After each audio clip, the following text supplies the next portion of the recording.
Notre Dame, Southern Cal, Miami, Ohio State, Auburn, and more. Let's break down the latest commitments. Locked On presents The Portal, the daily podcast covering college football recruiting and everything NIL. Part of the Locked On Podcast Network. Your team every day. Welcome back into the Portal Podcast, where you get your daily recruiting, NIL, and transfer portal news. I'm your host, Brian Smith, longtime writer and recruiting analyst.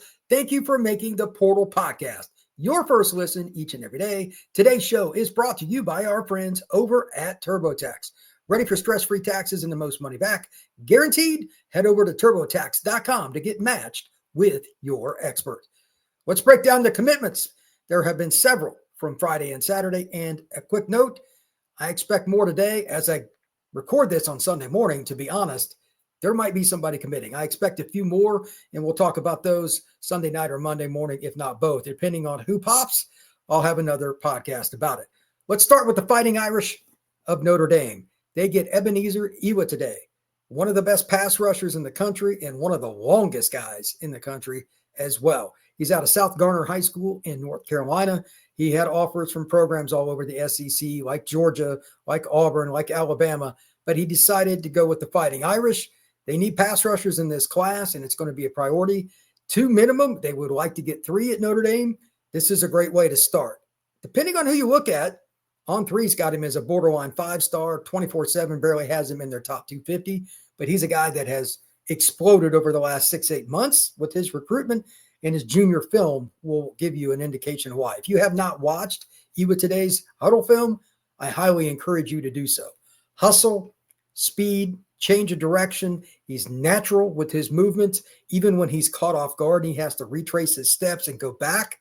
He is so fluid, he's able to do it. In other words, he has the traits that you cannot teach. And he's a guy that probably is going to put on another 25 pounds pretty easy. He looks thin at roughly 220 pounds from his junior year. I think he's going to be a monster at around 250 and be a pure pass rusher. This is the kind of player that everybody wants, and it's why once Notre Dame and a few other schools offered, his offer list exploded. So hats off to the Fighting Irish for a big pickup. Their rival, the USC Trojans, got one of my favorite running backs in the class of 26, Deshone Redeaux, out of Oaks Christian High School in the northern LA suburbs. Watching his film, it's kind of eerie because Kyron Williams plays for the Rams. His running style is very similar. Absolutely a tremendously patient runner. He'll hit the hole hard if it just blows open immediately. But on an outside zone or on a play where there's a cutback, Redeaux is a guy that will absolutely destroy you if you have a missed run gap fit. It doesn't matter if it's the play side, backside, he can make it happen. To that point, he's also a really good return man. Kickoff return, I wouldn't be surprised if Lincoln Riley used him there. I think it's a great idea to have your running back there because they're used to picking holes, but some teams go with DBs, et cetera, depending on the athleticism. Redeaux fits the modern style, though, of a runner, regardless if it's on a screen pass, a run, or a kickoff. He has very good vision, and he will burn you if you get out of your lanes. Next up, Miami picks up a guy that was committed to Georgia. This one really surprised me. Jontavius Wyman out of Jonesboro High School, just outside of Atlanta. I didn't know much about this, and then about a week ago, I heard rumblings of it. I'm like, really? Kirby Smart doesn't lose a lot of DBs. I don't know if that was a mutual parting of the ways, but I highly doubt it based on Wyman's film. I don't know which spot I would even play him at. Safety, corner, nickel, or receiver. I wouldn't even care. If I was a head coach at a major program, this is a guy I would want at any of those positions, like top 100 conservatively, in my opinion, in terms of his raw talent. Now he's got to hone it if you're Miami. And I'm guessing they're going to play him at nickel or corner to start out with because he's so good near the line of scrimmage as a tackler in the screen game in particular. He's really good at it. But either way you go, whether it's nickel or corner, I think he'll be fine. And you could play him at safety. Absolutely. He tracks the football very well, and he'll run across the field and make a play. Even if it's not his man, he'll break off once he sees what the quarterback's doing and make a beeline for the football wherever it's going. I really like Wyman's film a lot. Next up, this is kind of fun. I had the opportunity, and we didn't know. I was at Auburn yesterday interviewing kids for their big junior day weekend. They call it Big Cat.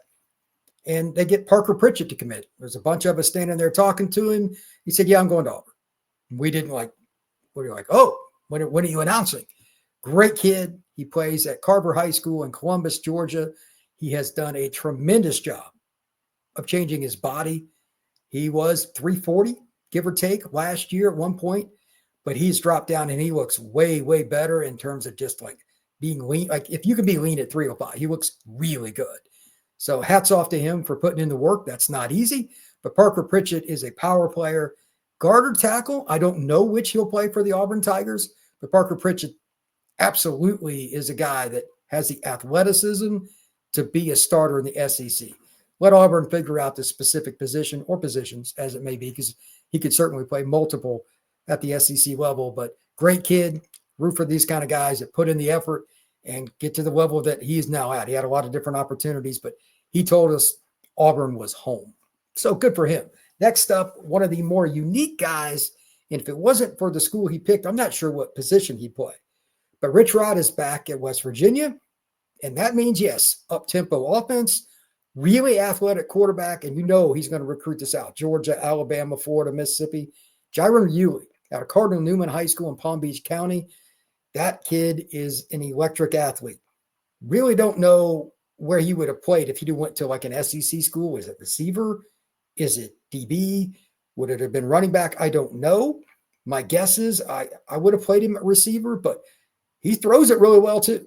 Cardinal Newman used a lot of different players, and they got talent, and they spread out the football for different guys, but this kid can sling it. And in Rich Rod's offense, like, he finds different ways to use the screen game, misdirections. Ewing could go run for 1,000 yards there, and it wouldn't surprise me, while also throwing for over 2,000.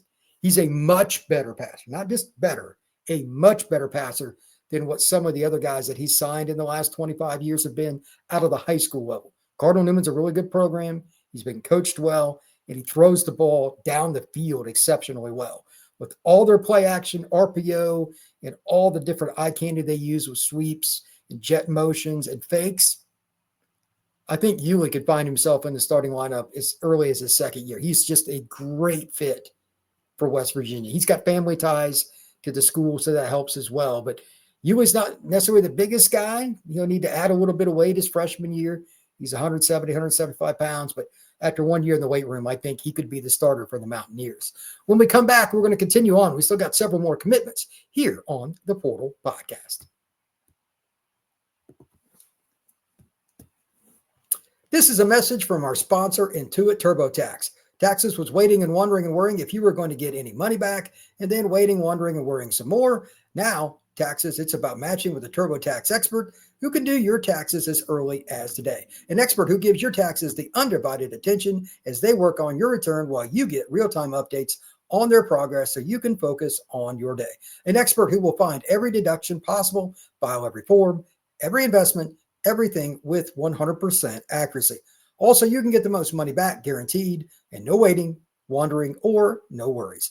Now, this is taxes. Get an expert now at TurboTax.com. Only available with TurboTax Live Full Service. Real-time updates only in iOS mobile app.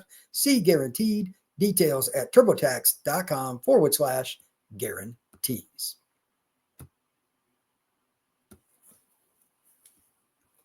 Ohio State is a program that has leaned more out of state here recently, but that doesn't mean they do it exclusively. They still recruit their guys how they want, and the defense is a little bit more unique. I think they want more consistency. The linebacker position, they got a lot better last year, obviously, and they're taking a local kid, CJ Santa, out of Olentangy. That's out of Lewis Center, Ohio. It's not that far from Columbus. Probably a kid they didn't have to recruit super hard, if I was to guess. I don't know him, but traditional inside linebacker. Maybe he ends up playing some edge. It depends. He's 6'2", 6'3", 220-some pounds. But Ohio State keeps a local kid home. Not shocking from a traditional standpoint, but again, Ohio State had leaned more out of state for a lot of kids in, I'd say, the last 5 years. And it had really expanded. I think they're trying to get a few more kids in state this year. I'm not sure if CJ would have got an offer and been somebody they would have prioritized as much maybe 2 years ago. We'll see if the Ohio State Buckeyes go in that direction again. Out of state for Missouri, though, the state of Florida and an area I'm very familiar with, Armwood High School, just outside of Tampa. DeMonte Timms, a safety, he can really play. He's underrated by many of the recruiting services. Now, what he's going to play for Missouri, I'm not sure. Is it going to be nickel, safety, or corner? Those things will be worked out. But he's over 190 pounds now. I would imagine he'll play closer to the line of scrimmage, maybe put him in the box, use him as a blitzer, maybe as a nickel. We'll find out. But Missouri's done a nice job the last few years. They get a couple of kids from Florida all the time, but they're getting better players too. It's not just the number, it's the quality. When Missouri does that, gets more kids out of the South, a Georgia kid here or there, another kid out of maybe Florida or Alabama or what have you, and they add it to, Chicago, Texas, some of the areas they traditionally recruit, that improves their roster and their depth overall. So DeMonte Timms, again, probably a little bit underrated, but that doesn't mean he can't play. Darian Kirksey, he's a wide receiver that I have not seen that much of. I've only watched his film once. He can really run, 6'2", 195 pounds, but it's more important to mention this factor. With Bill Belichick now at North Carolina, the Tar Heels are recruiting on a more national level. I don't remember UNC ever getting a kid from Mississippi, and I'm sure I'm missing somebody. But this is a kid from Gulfport. I mean, he's right around the corner from the state of Louisiana. He's a kid that could have went to one of the traditional SEC schools. UNC gets him. Just want to throw that out there. Doesn't mean he was a 5-star. He is not. 24/7 has him as a 3-star, and that's fine. But he's athletic. He's long. He's from Gulfport. Plays at Harrison Central. It's an area that has a lot of talent right off I-10. I would imagine that he'll have plenty of opportunities to flip to other schools down the road. Let's see if UNC can hold on to him and a lot of national guys that aren't from their traditional ACC in that Atlantic Coast area. They recruit Virginia, D.C., Philadelphia, South Jersey, those areas, and of course their home state in South Carolina, Georgia a lot. Bill Belichick's going wherever the talent is. That's a really unique factor with that. Caleb Smith, wide receiver out of Allen, Texas. He picks Arizona. That's a good football player. Look, Allen is one of the most dominant programs of the last 25 years at the high school level. They had 3 consecutive state titles where they didn't lose a game, by the way. And it's also a program that they always have guys. And they're not talked about as much here recently. That doesn't mean they aren't very good, though. They've got several guys coming out of there that are really talented. Also, right down the road, and the rival, Arizona State. I watched this kid's film for the first time today. I still don't know where I would play him. Jalen Williams commits to Arizona State. He's from Cal High School in Marietta, Georgia, on the northeast side of Atlanta. If I had to lean, I would say I'd play him at nickel, but that's a hard spot for a freshman. Maybe he starts at safety, but he can play corner as well. He showed zone coverage skills. He showed man coverage skills, and he also showed the ability to tackle in open space. Regardless of where you're at, that is something college football has struggled mightily with in recent years. The more you find guys to put in your secondary that can bring down a shifty slot guy or bring down somebody that's a bigger running back that's willing to get dirty and not just be a coverage player, there's a spot for him in your secondary. Jalen Williams will do that. So I was really happy to see that he could do it, and he could do it pretty easily. Now, the next kid is somebody that I don't know how to rank him because I don't know if he's going to end up at guard or tackle, but I do know he's a kid that'll punch you in the mouth in terms of his playing style. Caden Moody has committed to Kansas. He's out of Broken Arrow, Oklahoma. That's a pretty good program historically. This is a kid with a ton of upper body strength, throws a lot of kids around that don't have any business being in front of him, which he should win those battles. But Kansas gets a commitment, and it's a player that probably goes under the radar in a lot of ways because he's playing in Oklahoma, but that doesn't mean he's not good. And to be honest, I don't know if he'll end up at guard or tackle. His mentality tells me guard, but he's a longer guy. He's at least 6'5". Maybe he plays tackle. We'll see what Kansas does, but offensive line is a really hard spot to kind of figure out right off the bat. One last player I want to talk about, and then a little bit more regarding the ability to look at this over the next 2 weeks is very important. I don't care who you follow. There are going to be a ton of commitments today, Monday, Tuesday, I expect a lot of commitments. We're going to talk about that. We're going to finish up with a guy that's really underrated here on the Portal Podcast. So make sure you come back for some more recruiting news. Ever check your bank account and wonder, where did all the money go? Between dining out, online shopping, and entertainment, it's easy to lose track. That's where Monarch Money comes in, your personal CFO, giving you full visibility and control over your finances. Monarch Money isn't just a budgeting app. It's a complete financial command center. You track all the accounts, investments, and spending in one place, so you stop just managing your money and start building actual wealth. When somebody uses Monarch, they're going to realize just how much spending on food delivery, Ubers, or anything else that you just use and it just dwindles your account. You have it in one app, so you can be smarter about how you spend your money. And you can also do that if you have a partner. You can set goals. You can have more money set up right there in one spot that you see what's going on with it, so you can set your long-term account to be in a better spot for you financially and build your wealth. So again, it's easy to collaborate between you and your partner. Take control of your finances with Monarch Money. Use code LOCKEDONCollege at monarchmoney.com for 50% off your first year. That's monarchmoney.com. Code LOCKEDONCollege for half off your first year. Iowa State has 4 kids committed from the state of Nebraska already. Just want to throw that out there as the first point. Second part of this is a kid that I just think is underrated. He's from the state of Nebraska. He's a linebacker. And I know there aren't a ton of guys from the state of Nebraska as quote unquote big time evaluators. And like, it's not the center of recruiting, but there's still enough recruiting analysts in the area that watch the film there. I'm surprised he didn't get more love and more offers. His last name is Barry Fries, as in French fry. Nebraska gets their 4th player from their home state to leave to go to Iowa State. I never thought I would say that. Now, I'm not saying they wanted all these kids, but I'm going to wonder down the line if they did. Iowa State's staff does a tremendous job of finding diamonds in the the rough, excuse me. And I don't think you're going to find many guys like this that Nebraska should pass on. This is a kid in Nebraska when I was growing up absolutely would have recruited.